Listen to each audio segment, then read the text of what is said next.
another episode of Lucy's Quick One. I know you might know what I'm going to say next, like have you subscribed to my channel? No, I'm not going to say that today. My question is, have you told a friend to tell a friend to tell a friend to subscribe to my channel? You haven't, you see? Please tell a friend to subscribe to the channel. Let's get into the news, people. So, people are trying to settle a certain matter. To be honest, to be very, very honest, I really thought I would not have talked about this story because I just made light of the situation and then let it go. But people have said they want to settle this matter, so I have to bring it to you guys and we'll talk about it together. Now, during the week, or a couple of weeks back, actually, there was this video that was on the internet. It was a viral video of a child who was about to be beaten by his mom. Apparently, he did something wrong. But the thing that made a lot of people talk about this video is the fact that the guy or the boy had the nerve to say, "Mommy, calm down. Mommy, sit down. Mommy, calm down." If you have not seen the video, check it out. Hey, Mommy, calm down. I should calm down. Yes. I should calm down. Yes, Mommy, angry. Ó ṣe jẹ́ pé nǹkan tó bá gbélé ẹ lọ́wọ́ ló máa lọ ń kú. Give me your hand. No, I'm just telling you to be calming down. Don't calm me down. Don't calm me down. I want you to be calm down so you not rest small. Eh? You must rest, Mommy. You must rest a little. Okay, so this video sparked a lot of reactions, but most people made light of the video and then we thought it was the end. However, this week we had the special advisor to President Muhammadu Buhari on social media. Her name is Loretta Onoche. She came out to talk about this video, saying that it was an example of what we call child abuse. She added that a lot of Nigerian youth and even adults are suffering from the effects of all the beating we got when we were younger. Plus, she also added that if this were to be the UK, the mother would definitely be charged and the child taken away from her. But this is Nigeria, so you're welcome. Anyways, what she stated had people react to it. On one hand, we had people state that, you know, this is the 21st century. Who still beats their child or crying out loud? Like, that's archaic. But on the other hand, we had people who were saying, you spare the rod and you spoil the child. Now, this is my take on this story. I am not for spanking of a child. However, I feel that once, when a child misbehaves, you know, the spanking is necessary. Now, I know that a lot of young people, or even those that are a little bit older, or this younger generation, we have this mindset, or we've always said this thing, that we don't want to train our children the way our parents trained us. And then we try to be the opposite of how our parents were with us, with the way we'll be with our own children. But I feel that no matter how cool you want to be with your child, you must make sure you do not lose control over that child. It's very, very important. Now, we see a lot of children walk out on their parents. A lot of children will be like, "Hey, mom, I'm not talking to you. Shut up." Hey! Ha! It is well. Whatever we do, no matter how cool we want to be with our kids, we should never lose control over our kids. Let me know what you think about the story in the comment section. Are you against spanking? Do you feel it's not necessary? Or do you think that whenever your child offends, he or she's going to get it? Let me know in the comment section. Simi. You know, nowadays, whenever I hear Simi, I hear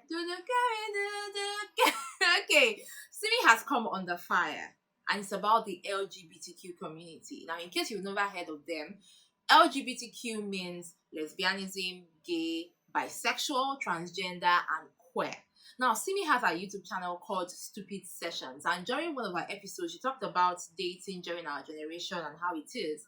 And then one thing led to another, she and her co-host started talking about homosexuality, and then Simi opened up by saying that she feels that homosexuality is just not natural to her.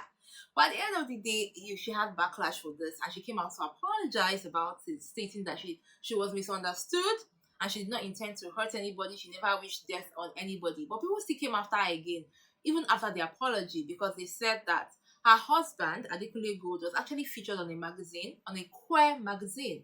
And they said the only reason Simi was apologizing was because her husband was featured on a queer magazine. But at the end of the day, still, Adekunle Gold was pulled down, or his feature was pulled down from the magazine that he was actually featured in. That's the whole thing. And then Adekunle Gold had to come out to say that it was pure coincidence that Simi apologized just when his feature was coming out in the magazine. Now, this had people turning to. On one hand, a lot of people were saying, why would Simi apologize for stating her opinion about how she feels about homosexuality? But on the other hand, we had other people state that she's a public figure, she has to be careful of how she talks about all the sensitive things or sensitive issues. To be honest, I am very indifferent about this story. I always say this. I do not judge. I'm always indifferent when I hear somebody is like, I have never met them in my life. I have never met a lesbian or like a gay in my life.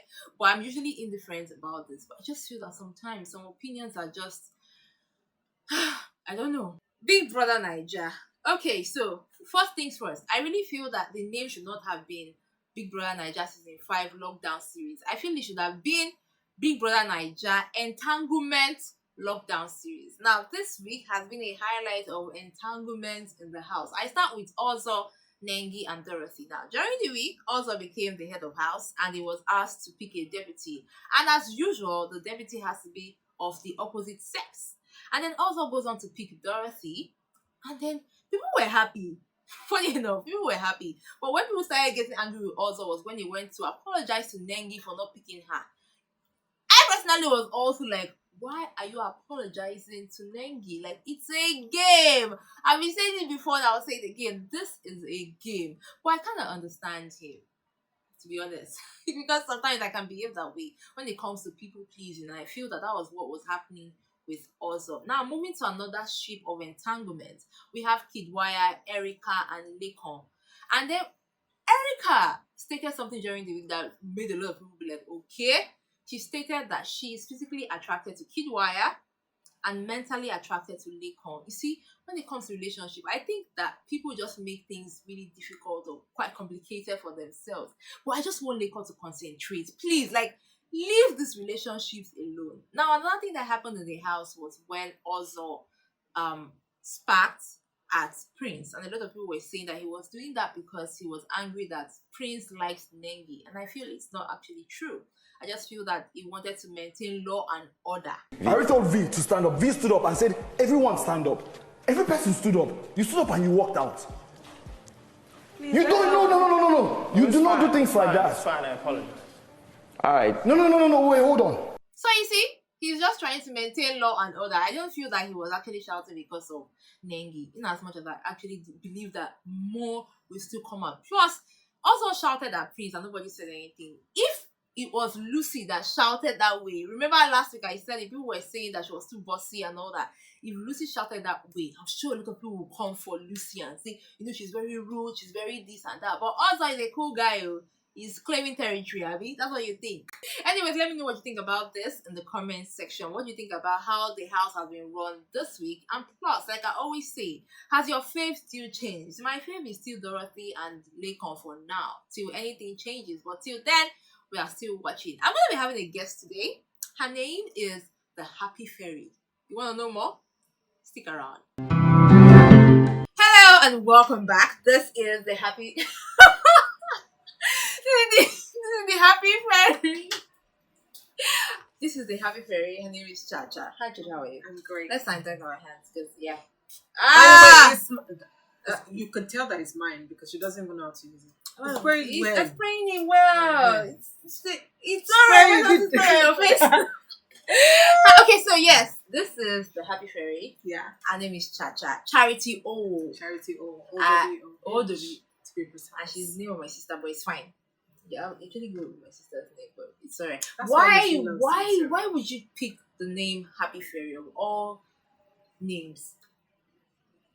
What kind of question? Answer the question. Like, the truth is, I'm uncomfortable around people who are sad. I'm very uncomfortable around sadness. If there's somebody around me that is upset and I can't do anything to make that person happy, it bothers me. Like, it changes my mood. So, and people always say that I smile a lot, and whenever I come, there's this positive energy. There's something that's radiating, and people call me happy girl. And I'm like, I'm more than a girl. Like, I'm more than a human being. I'm a fairy. I make people's dreams come through, and I also try to make people happy. And I believe that fairies have this magic wand that they just want to and Seriously, spray. because whenever I hear fairy, it sounds playful.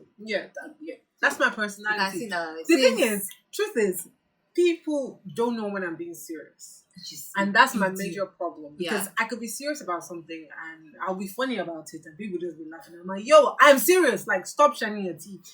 But they would not take me serious. I don't know why. I don't know what I'm going to do.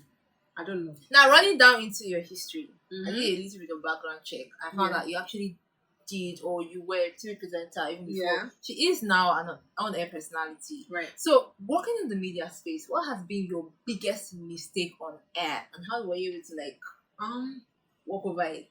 Because of my nature, Uh, if I make a mistake, like, to be honest, if I make a mistake, I correct myself and laugh at myself. I most likely, majorly, a lot of times insult myself and I pass by. Mhm. But I remember when I was on TV one time and I only saw this clip from the edits. Okay. So somebody was passing by and I was like, and then I saw it from the editor. The editor actually called me and was like, come and see yourself. I'm like, and then they put it like that, and that was just it. But on radio, all the mistakes I've made, I just I laugh at myself. And when I laugh at myself, I'm sure the listeners are just like, this one has issues. Let's just leave it like that. And then that's it. Like when I met her, I don't want to go down memory lane. Go When I met Chacha, because her first, when you meet her the first time, you would think that she's probably like this very strict person. But when you get to know her, you just find out that I'm a beautiful soul. still talking about media. Yeah. What is the biggest lesson you have learned from it so far? Okay, so I how do I put this? So growing up, I never really knew how to mask my emotions. Like I never really knew how to. Even now, I don't know how to hide how I really feel. Like Okay. I express myself. Like if I'm upset, I'm upset. I'll let you know. If I'm happy, woo, the whole world will know. You always If know. I'm in a great mood, anyone around me has to be in that great mood. But on radio, even with you might be offended, you might be upset at something, but you cannot let the listeners know that or feel that you're upset. Do you ever feel pressure? Because she's always happy. Do you ever feel, because I am also happy, Yeah. but sometimes I feel it and it makes, sometimes I feel really down like that. It's a human factor. Okay. A human factor. You have to sometimes. Okay, so I've had somebody who told me most recently. I broke down in front of him. 30 minutes. I started being angry at myself because, not because I was, angry at the person, but angry at myself because I let another person's, negative spirits get into me, and I'm not like that. I always tell people that don't waste 60 seconds of your time in anger, because that's like taking 1 minute of your happiness. And then I was so mad, and then he just said to me, he's like, yo, do you know that it's actually okay to break down? Like, it's okay to let yourself feel pain. And that's the truth. Sometimes it's very okay to let yourself be sad. It's okay to let yourself, tear up, feel pain. It's a human factor. We all have to feel all these emotions. But at the end of the day, what is wrong, or what I think is wrong, is wallowing in that pain and sadness. Another motto that I have is, if you can't fix something, don't worry about it. But if you can fix it, still don't worry about it, just fix it. So I'm just like, why do I want to be sad? Like, why do I want this person's, anger, or this person's negativity? Why do I want it to affect me? If tomorrow I'm going to smile, I could just start smiling now. So don't stress. No, give me stress. Last question. Now I'm going to take you back. I'm not talking about age, but I'm going to take you back. If you had the opportunity to write a letter to your 20-year-old self, because all what we have talked about today is basically talking to all those who probably want to come into media, and those who are probably struggling with one thing or the other. So if you can write a letter to your 20-year-old self, what would you say in that letter? I would say that do not feel insecure, because at 20 I was still insecure. So 20-year-old me, just stay confident. You're beautiful. You're amazing. No one is really better than you. You were born the same way another person was born. You came to this life the same way. And it's all a mindset thing. If you set your mind to something, you will get it. Do not undermine your strength. Do not undermine your talent. And of course, show your personality. Don't be too afraid to speak speak your truth. Because at the end of the day, when you start to speak your truth, people start to respect you. If you hold back, nobody's going to respect you. Wisdom. Don't leave here. Come on. That's it. If Thank you so much, Chacha, for coming through. No worries. And with that, we come to the end of this week's episode of Lucy's Quick One. I got you all the news next week, Friday. Bye. Bye.